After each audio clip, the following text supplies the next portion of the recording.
محمد رسول اللہ حسبی ربی جل وَإِذْ قُلْتُمْ یا موسیٰ کہ اور جب تم نے کہا کہ یا موسیٰ لن نصبر علی طعام واحد ہرگز نہیں ہم صبر کریں گے ایک ہی کھانے پر فادع لنا ربک تو دعا کر ہمارے لیے اپنے رب سے یخرج لنا کہ وہ نکالے ہمارے لیے مما اس میں سے تنبت الارض جو اگاتی ہے زمین من بقلھا جیسے کہ سبزیاں جیسے ساگ وغیرہ وقصائھا اور ککڑی وفومھا اور گندم وعدسھا اور مسور وبصلھا اور پیاز تو من اور سلوا کھا کھا کے اکتانے کے بعد ان لوگوں نے یہ فرمائش کی جس کا بھی تو مختصر بھی ذکر ہوا قال تو موسیٰ علیہ السلام نے کہا اپنی قوم سے اتستبدلون کیا تم بدلے میں چاہتے ہو الذی وہ چیز ہوا ادنا جو کہ ادنا ہے بالذی اس چیز سے ہوا خیر جو بہتر ہے یعنی تمہیں گوشت مل رہا ہے کھانے کے لیے میٹھی دانے دار من مل رہا ہے حلوے کی طرح میٹھی چیز بغیر مشقت کے بغیر محنت کے اور تم اس چیز کو طلب کر رہے ہو جس کے لیے تمہیں کتنی محنت کرنی پڑے گی زمین سے ترکاری اگانے کے لیے انسان کو کتنی محنت کرنی پڑتی ہے پہلے زمین کو میں بیج بوتا ہے زمین کو نرم کرتا ہے بیج بوتا ہے پانی دیتا ہے تب جا کے پھر سبزی میسر ہوتی ہے تو موسیٰ علیہ السلام نے ان کو یہی بات یاد دلائی کہ تمہیں تو اللہ تعالیٰ بغیر مشقت کے اتنی اچھی چیز دے رہا تو تم ایک ادنا چیز کا مطالبہ کر رہے ہو تو اس پہ اللہ تعالیٰ کا پھر حکم ہوا تھا اہبطوا مصر فإن لکم ما سألتم تو جاؤ چلے جاؤ قریبی شہر میں فإن لکم ما سألتم تو ملے گا تمہیں جو تم مانگتے ہو وضربت علیہم الذلہ اور ڈال دی گئی ان کے اوپر ذلت والمسکنہ اور مسکینی وباؤ بغضب من اللہ اور وہ لپیٹ میں آ گئے اللہ کے غصے کے جب بندہ اللہ تعالیٰ کی نافرمانی کرتا ہے بار بار نافرمانی کرتا ہے تو اللہ تعالیٰ اس پہ پھر ناراض ہوتے ہیں تو ایسا ہی یہ لوگ بار بار اللہ تعالیٰ کے احکامات کی نافرمانی کر رہے تھے استہزاء کر رہے تھے تو اللہ تعالیٰ نے فرمایا کہ وضربت علیہم الذلۃ والمسکنہ اور ڈال دی گئی ان کے اوپر ذلت اور محتاجی اور وہ اللہ کے غصے کی لپیٹ میں آ گئے تو اللہ تعالیٰ کسی پہ ظلم نہیں کرتے ذالک بانہم کانوا یکفرون بآیات اللہ ایسا اس وجہ سے ہوا کہ وہ انکار کرتے تھے اللہ تعالیٰ کی آیتوں کا وہ یقتلون النبیین بغیر الحق اور وہ مار ڈالا کرتے تھے نبیوں کو ناحق کہ بعض بات ایسے بہت سے نبی ان لوگوں نے قتل کیے جیسے کہ حضرت ذکر علیہ السلام کو بھی انہوں نے قتل کیا اور یحییٰ علیہ السلام کو بھی انہوں نے قتل کیا اور ابو داؤد میں حضرت ابن مسعود کی روایت ہے کہ یہودوں نے 300 انبیاء کو قتل کیا اور اللہ کے نبی صلی اللہ علیہ وسلم نے فرمایا کہ سب سے زیادہ سخت عذاب والا قیامت کے دن وہ شخص ہوگا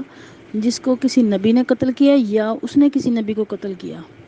یا کسی گمراہی کا پیشوا یا تصویر بنانے والا ان کی وہ لوگ ہوں گے جن کو سب سے زیادہ سخت عذاب دیا جائے گا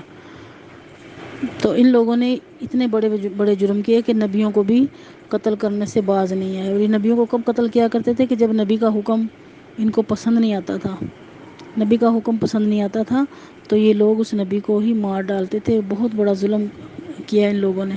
تو یہاں پہ اسی کا ذکر ہے کہ ان گناہوں کی سزا کی ان کے اوپر ایسے پڑی کہ ان کے اوپر ہمیشہ کے لیے ذلت اور مسکینی آ پڑی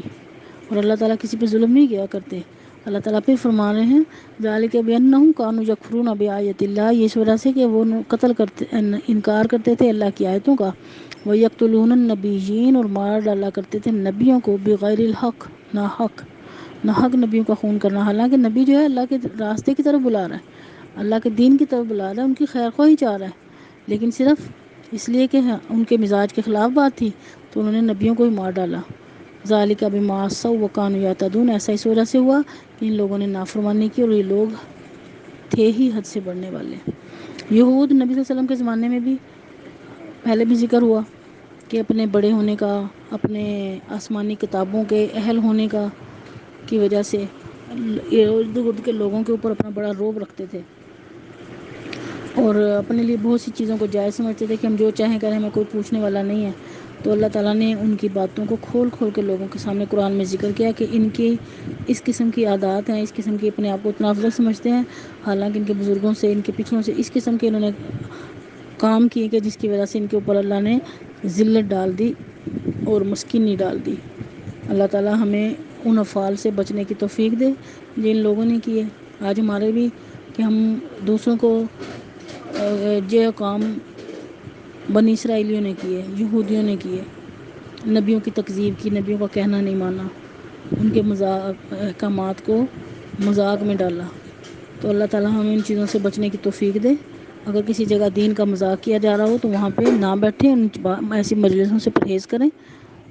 قرآن پاک میں ایک جگہ آتا ہے کہ جہاں اللہ تعالیٰ کا اس باتوں کا مذاق کیا جا رہا ہو تو وہاں سے اٹھ جانا چاہیے۔ ایسا نہ ہو کہ ان پہ عذاب ہے تو ان کے ساتھ ہمارے ساتھ آ جائے۔ ہونا تو یہ چاہیے کہ ایسی جگہ ایسی بات ہی نہ ہو، اور اگر ایسی بات پیدا ہو جائے کسی جگہ تو اس مجلس سے فوراً اٹھ جانا چاہیے، ورنہ ان لوگوں کو منع کیا جائے۔ اللہ تعالیٰ ہمیں اپنے احکامات پر دل کے ساتھ عمل کرنے کی توفیق عطا فرمائے، اور جو کمی کوتاہیاں ہیں ہمارے اندر، ہماری بہت کمی کوتاہیاں ہیں، اللہ تعالیٰ ان کو معاف کرے۔ اور میں سب سے دعا کی درخواست کروں گی، اپنے سب مسلمان بہن بھائیوں کے لیے دعا کریں جو آج ایک بڑا عذاب اس قوم کے اوپر آیا ہوا ہے سیلاب کا۔ اللہ تعالیٰ سیلاب میں پھنسے ہوئے ہمارے بہن بھائیوں کی مدد کرے، سب لوگوں کی مدد کرے، اور ہمیں اللہ تعالیٰ توفیق دے کہ ہم جتنا جس قابل بھی ہیں ان کی مدد بھی کریں، اور اپنی ہر دعا کے اندر ان کو یاد رکھیں کہ اللہ تعالیٰ ان کی اس پریشانی والے لمحات کو جلد سے جلد ختم کرے، اور پھر سے ہماری زندگی جو ہے رواں دواں ہو۔ اللہ تعالیٰ جو اس راستے میں سیلاب کی وجہ سے ہلاک ہو چکے ہیں، اللہ تعالیٰ مرحومین کی مغفرت فرمائے، اور جو زندہ ہیں اور پریشانی کے اندر پھنسے ہوئے ہیں،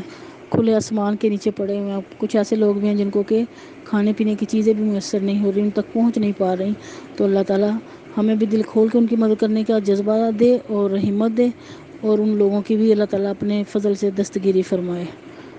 اور ان کی اس پریشانی کو دور کرے۔ اللہ تعالیٰ ہمارے ملک کو اس پریشانی والی وقت سے نکال کے ہمارے اوپر اچھا ٹائم لے کر آئے۔ وآخر دعوانا ان الحمد للہ رب العالمین۔